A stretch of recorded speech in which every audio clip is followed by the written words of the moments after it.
I'm a provisional psychologist from Australia, and today I'm going to explain to you why a person starts to hate themselves and how to stop it. So, perhaps one of the most annoying things about being a human is that humans have the ability to be self-aware. We have the ability to understand ourselves and the world around us and to make judgments about ourselves and the world around us. The ability to perceive the self and have self-awareness and of the environment is what literally gives humans life. It literally what facilitates our ability to experience emotions and experience life to its fullest. The trouble is sometimes what can happen is instead of it being a world full of positivity and positive evaluations of the self and others, it can be a world of negative evaluations, very harsh, critical evaluations of the self or others. And this harsh evaluation of the self is really the fuel of self-hatred. So what we psychologists have discovered with people is that for a person to get to the point where they might start saying that they severely dislike themselves and possibly even hate themselves is the product of having a very harsh internal critic in your mind. So what I mean here is there's a little voice inside your head that tells you everything that is wrong with you. And it also tells you things like, don't bother trying to do that thing because you will never succeed, or, the people that told you you were wrong were right, or each person's internal dialogue is a little different, but the sort of overarching dialogue, the little voice in the head, is one of severe negative self-evaluations and self-criticism. Now, what's important to note is that people aren't really born with a harsh internal critic in their mind. It develops over time. This is a really important concept to understand. It doesn't just magically manifest and appear overnight.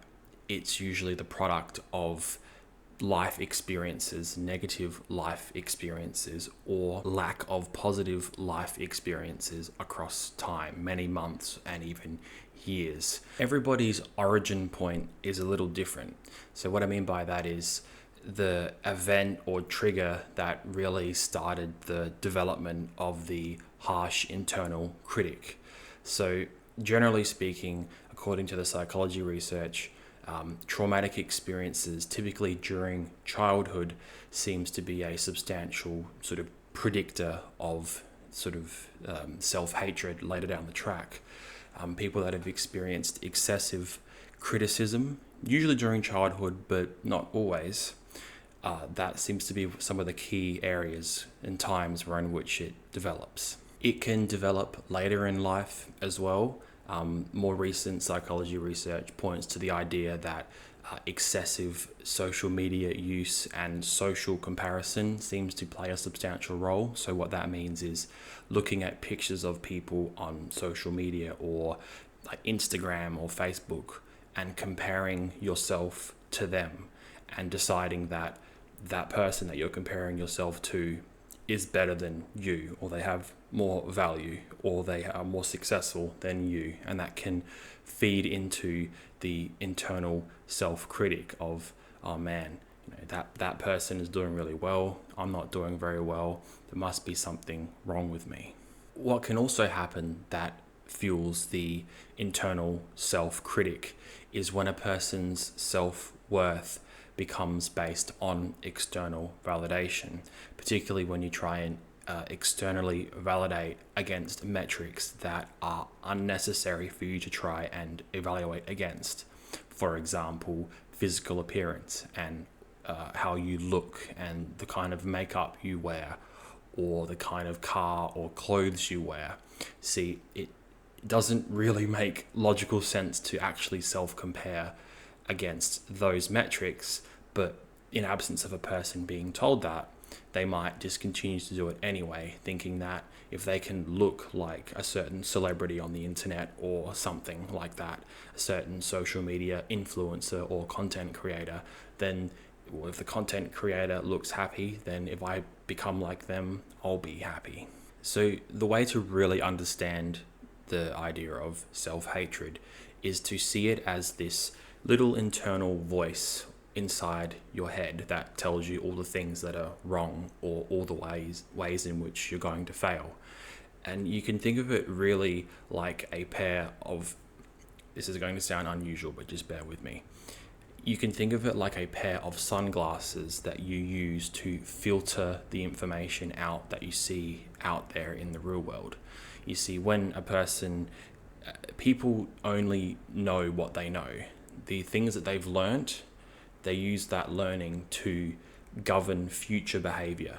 So if you've learnt that you are a successful person, you will try and continue to be successful. If you've learnt that you are an unsuccessful person, then your behaviors will be consistent with that self-concept. So it's really about learning. So when you have the self-critic filters on, the sunglasses I was talking about just before, that helps in a bad way by you filtering out new positive information that will allow you to update your learning about yourself. You see, the self-critic does a very good job of only taking the negative information out there in the real world and then using that as a way to learn about yourself. You see, you got to really see people as you got to really see yourself as like a learning machine where you're constantly learning and updating your knowledge about yourself. And if you have a self-critic that has a pair of sunglasses on that filters out a lot of the positive information that you could use to update your learning about yourself, then of course if you've only learnt negative things about yourself, then those are going to be the pieces of information that you use to govern your future behavior.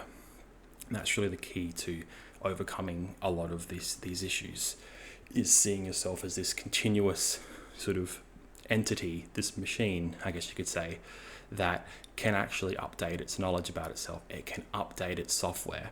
If your software is outdated right now and your software is saying that I'm a negative, bad person, then you've got to take the self-critic glasses on and just let some new positive or neutral information flood in to allow the system to update itself. And that's really like the key to understanding and overcoming a lot of these self-hatred issues, is to see that the development of it really is a development, really does develop over time. And then you can actually take that development and you can flip it and you can make it a positive development, but only if you're willing to take the sunglasses off.